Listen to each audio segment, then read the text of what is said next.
bai bumba bai gemena awa ngoma makonzi Kinshasa mbote na bino bai bozuba kwa malama ya kwana manaka na biso timola boy bate manaka moto timola kabongo makambo maike awa ekolo Congo démocratique mo lelo to zali bongo na mama likambo mo to kolobela bongo lolenge kani moto akoki bongo komi bikisa omambi matali bokono bwa molimo na yango to kosola yango na mamboka Jean-Pierre Mazola Vata za bongo moko ya bakambi ya ba ecclesia ya molimo awa ekolo Congo démocratique mo mboka mbote. Mbote maman, mbote yosi na balandi nyonso, merci pour l'invitation. Na tonde botondi ya kondima mbela ya biso motuna ya biso ya yambo ezali bongo lolenge kani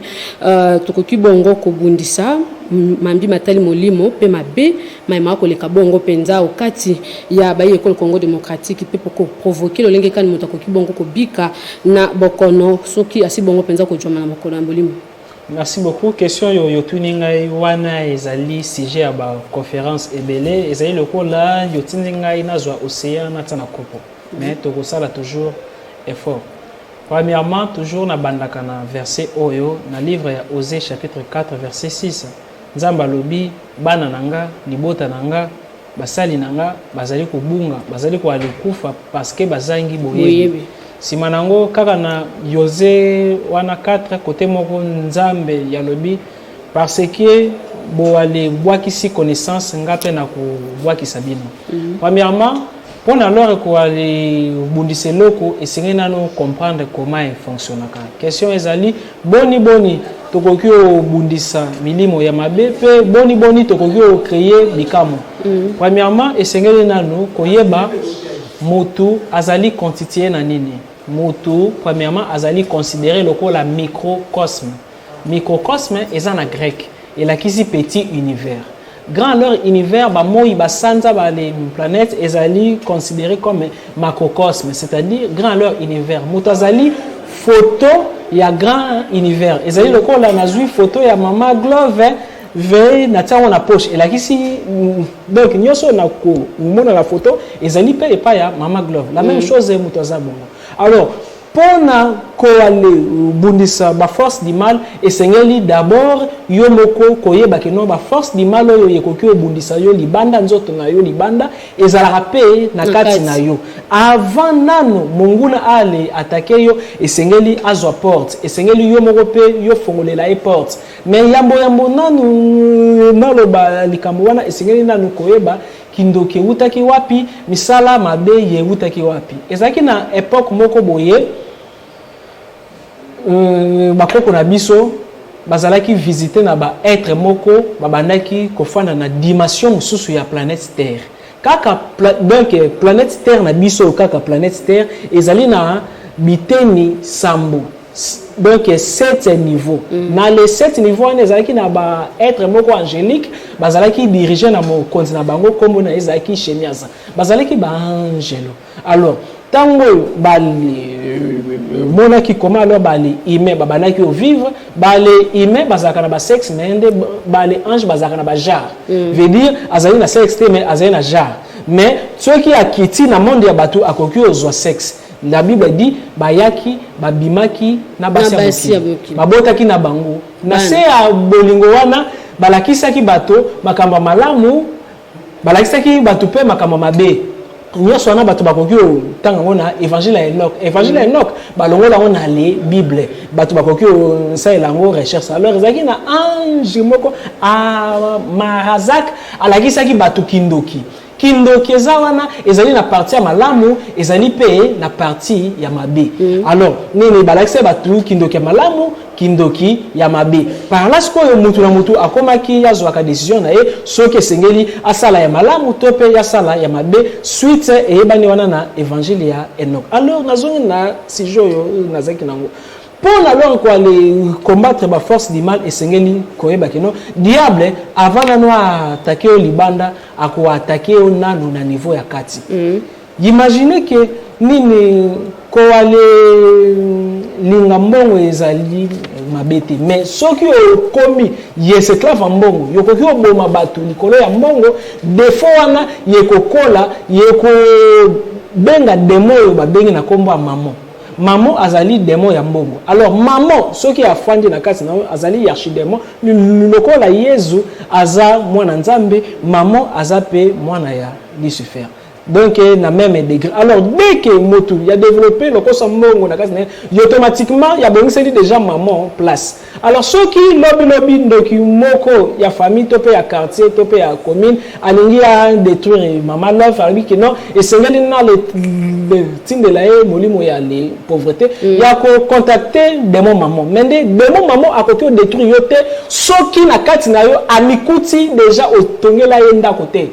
La même chose, ni kolinga rapport sexuel zaka mabete mais soko komi esclave à rapport sexuel démon Léviathan. Léviathan azali démon oyo apocalypse le biki azaki lokola dragon ya koyaki na mai. Léviathan na mai ya déjà ka 7 degrés ya ba être négatif na se ya mai. Léviathan ce qui a développé na vie na yo premièrement yoko zala na ba problème amoureuse. Ba bolingo nyoso yoko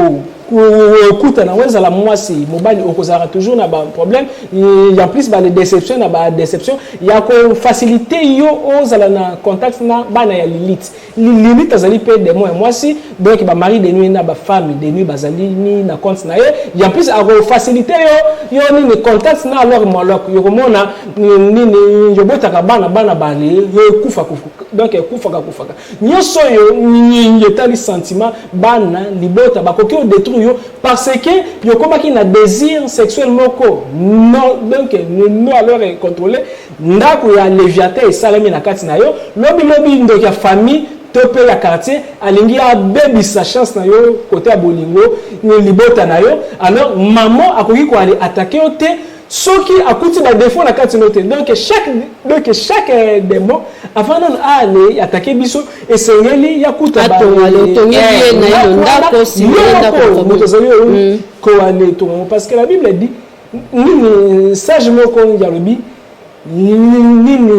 le diable ne peut jamais nous attaquer sans nous. En plus la Bible dit le diable ne vient que pour voler, dérober, alors et détruire. Je sais alors sans oublier ezali butu esalema pona kolala non kolala te butu esalema pona ni biso to esalema pona kolala pona ko ale saka oyebi vi na biso na moi ezalaka conséquence makambo elekaka na butu yokoki olala lokola tabate ezali na ba air crée o esengeli bana nzambe balamukaka pona ko ale sambela alors na kolobela ngo. Imaginez na ba butu ezaki na politicien moko to PDG moko yake na Carrefour koto e banzela yekuta na 3 4 5 parce que maman na ba Carrefour ezaka ba les temples ya ba force du mal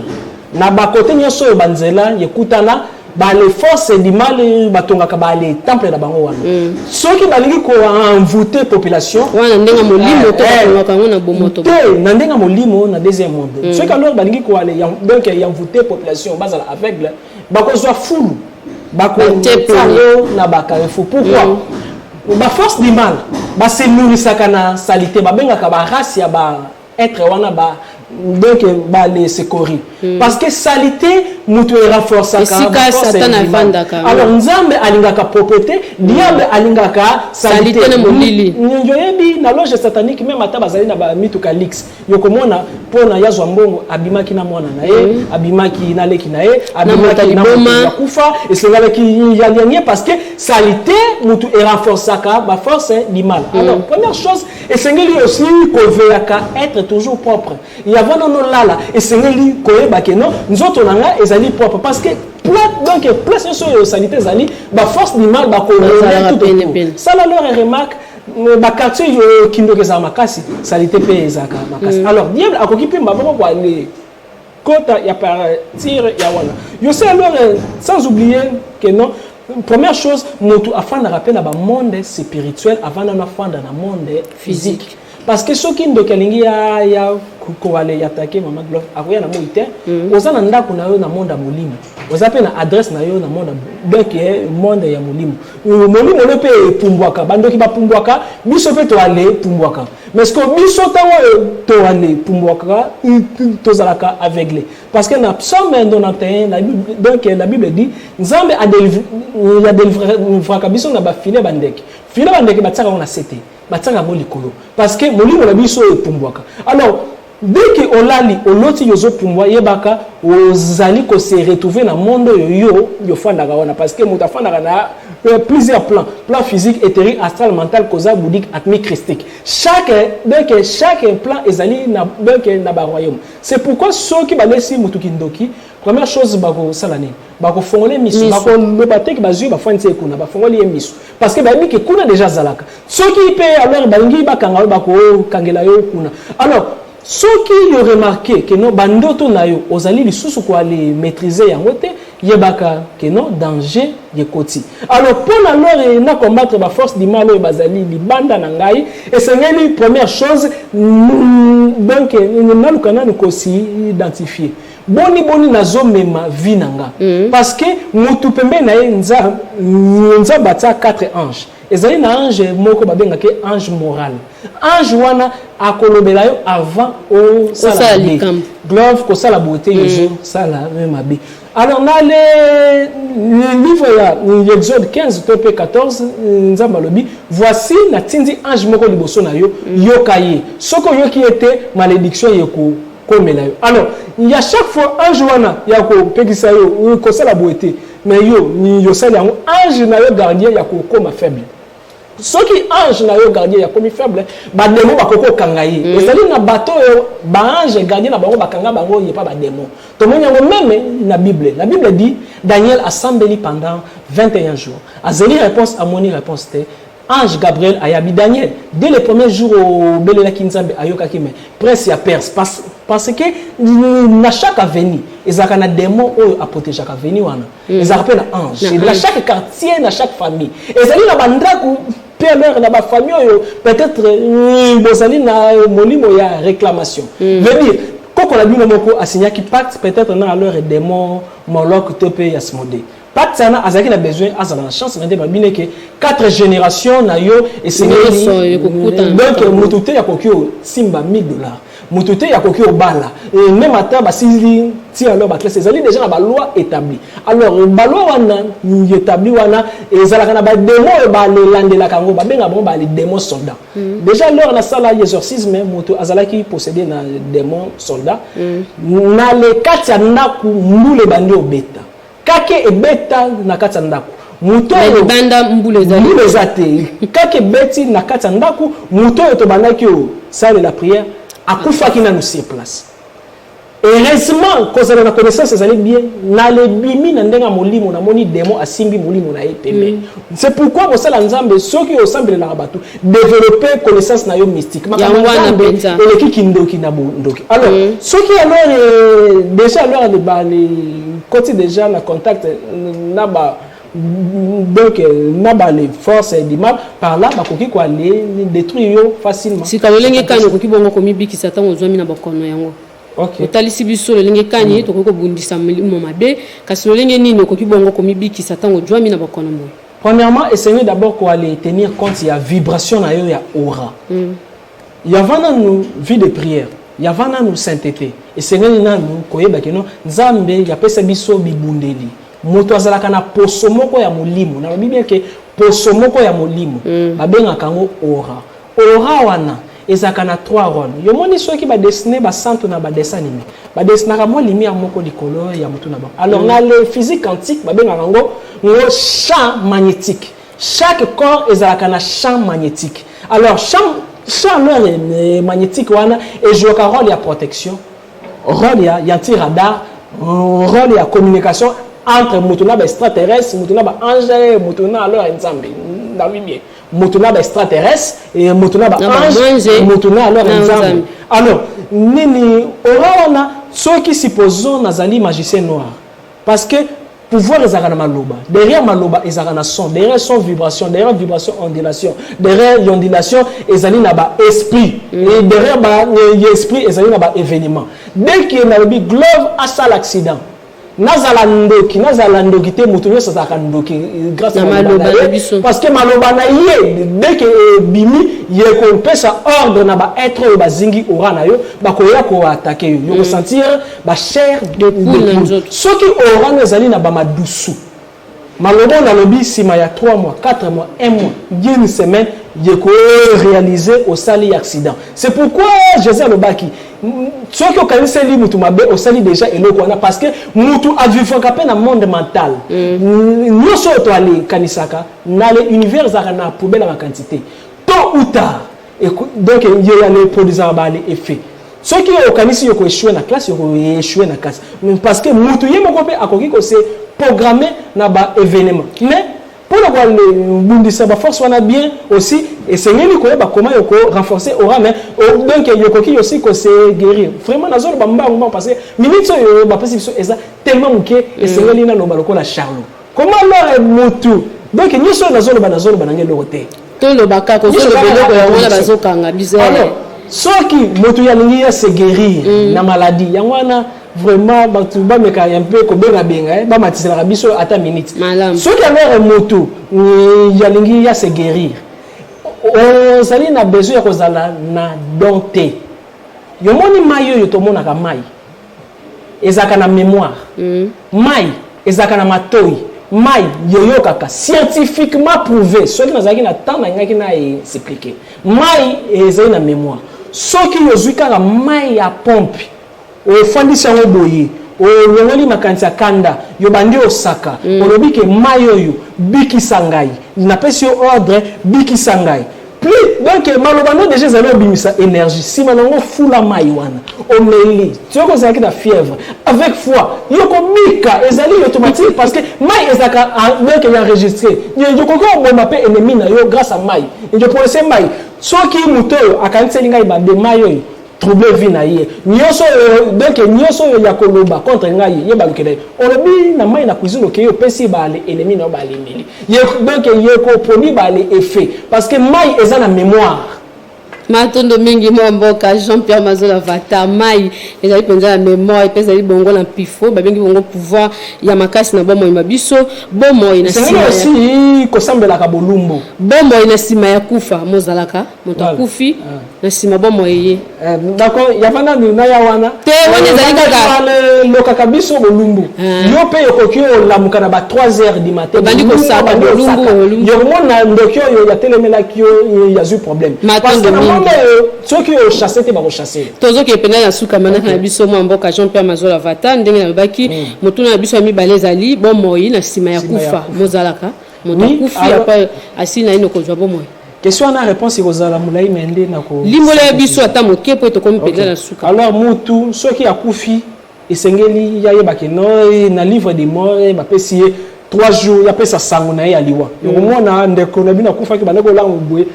nzume matse koi tope photo na ekoi tope yomoni na lindo to parce que basaka na 3 jours sima wana sima ya 40 jours ange ya liwa ya kobenga nzoto na yo na likunda donc kombo neza kombo yo papa na mama no ba pesa ote ezali na kombo na yo oyo yo koyeba ngo na jour oyo yo kofa sima nango tango yo ba kobenga yo ba ko kata yo singa cordon d'argent tango ba ko kata yo cordon d'argent ezali na voyage mobimba yo ko sala ya wana tant lors ya ko lobela ngo ezali te parce que ezali yo sina ba réalité moto ya kufi na poison moto ya kufi na moyeke moto ya kufi limbola ya biso ka moke parce que te na mwangonga moke tu nto sisi alors bango nyoso bazali na voyage différent parce que moto ya kufi ozali ko aller tout na moto ya kufi na moyeke moto ya kufi na liwa normal moto ya kufi na accident to pe moto ya kufi na nini matondo mingi mboka UNESCO yo moto akufi yo limbola ba mboka wa akufi na nzela ya likama ya mutuka to pe wa kufi na bokono azonga ka lisusu na bomo ilolengeni olimbola biso atami baleto moko bon tozuka ka moto akufi na likama ya mutuka azonga ka lolengeni alors pour na moto ya kufi na likama ya mutuka babenga ngo mort subite alors porte sa bato bakufa kuna ye ko fonga mela ete so que lingaki ya sala 30 ans na bomo asali accident na les 20 ans 10 années à cause de l'esprit errant l'esprit tambolaka azali komona mwasi na ye yazomonaka bana na ye yakoki voir même kwa le bimana ndaku na ye oyo ka ono revenant donc que likolo to pe monde bato bakufa yefungwa meli ete danger zali ke bato ya misumine ba oyo ya soloka bakoki ozwa molimo na ye bakomi osalela ngo na ndenga mabe bakomi obomela ngo bato babenga ngo ba mort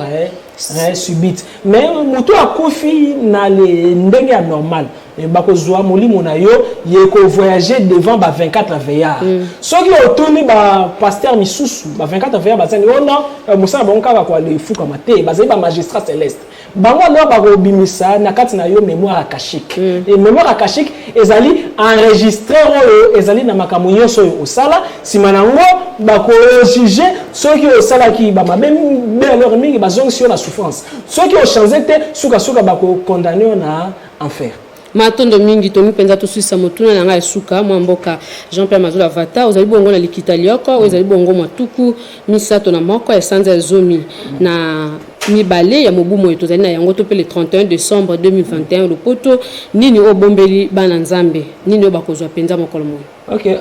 nombre ya ba participants eza mukie donc na limité na ngaka 20 personnes au bako participer parce que makambo na lobaka ezali kindoki mais kindoki ya nzambe. Alors ils allaient na ba secret yo ba bimisaka jamais en public. Alors nakolobela comment alors commander les anges, comment alors nini ko aller ça la pacte na ange ya année 2022 et en plus ba les révélations ya ba événement nyonso ye koleka na 2022 et nalobelaka ngo déjà na décembre et en plus na pesa ka na ba formule pratique théorique ba formule pratique moto alingi ya s'enregistrer et numéro ya maître avatar Jean-Pierre Manzolo ezali 00243 421 611 867 00243 421 611 867 topé 89 64 72 798 nyoso na lobi le côté ezaki ka sika adresse sika ni bokoki esika ni ba Jean-Pierre Mazola esika boni ba imboka bakoko Jean-Pierre Mazola Vata po ya mambi matali conférence moyo. OK, conférence d'abord bureau na ngeza na matali kibala campagne mais conférence ezali na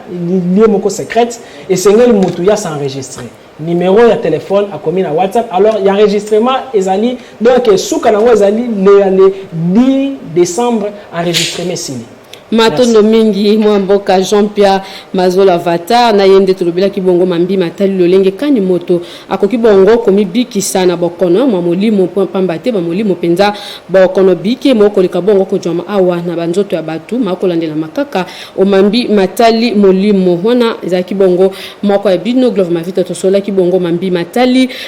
mama na kana biso to timola yetando ya 50 ba banso za bongo la posa boza bozindo ya manaka moyebo kende bongo na nzela singa mondele na YouTube na kubetaka ba mboka Kongo nde bokozwa bongo bolai ya basango ya etando ya 50 ngala bino tukutani bongo mikolo mizali koya.